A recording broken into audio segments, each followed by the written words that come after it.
the animals all gathered. Now the animals are also id representations from the Freudian perspective, and the id is the part of your psyche from the Freudian perspective that's animalistic and full of implicit drives, sexual and aggressive in particular, as far as Freud was concerned. And that's because those two drives, say unlike thirst or hunger, are much more difficult to integrate into proper social being and tend to be excluded and left unconscious.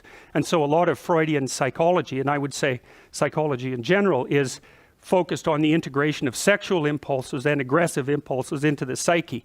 I would also add to that anxiety, because anxiety is also a major problem. Anxiety and negative emotion that's pain-like is also a major problem for people. And so the animals represent those id-like impulses that have to be organized hierarchically before you can become an integrated being in precisely the Piagetian manner, right? Because Piaget would say, well, the child comes into the world with reflexes, and maybe a more modern psychologist would also concentrate on the implicit motivations, and those have to be organized inside the child into some kind of hierarchy of unity before the child can organize him or herself into the broader unity of the state. And that's basically what's being represented here.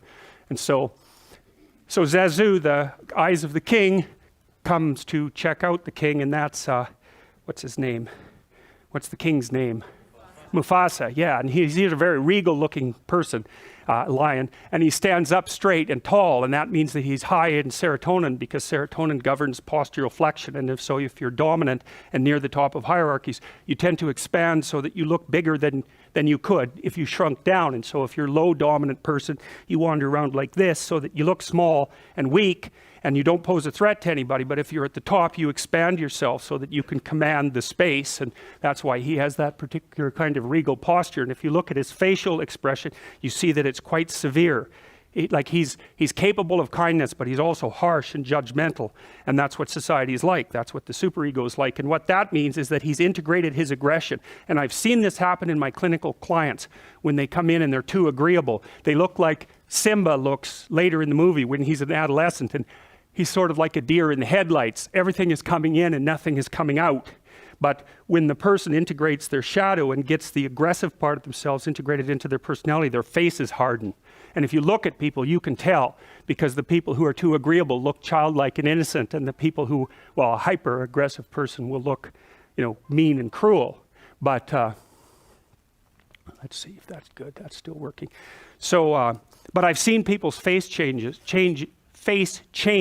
in the course of therapy, men and women. So, and what happens is they start to look more mature, and it's more like they're judging the world as well as interacting with it properly once they integrate that more disagreeable part of them. It's very, very necessary, and that's part of the incorporation of the Jungian shadow, or the incorporation of the unconscious from a Freudian perspective. But old Musafa there, he's already got that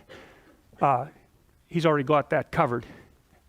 So, and he's capable, like, obviously he can smile, and he's capable of the full range of expressions, but he's a tough looking character.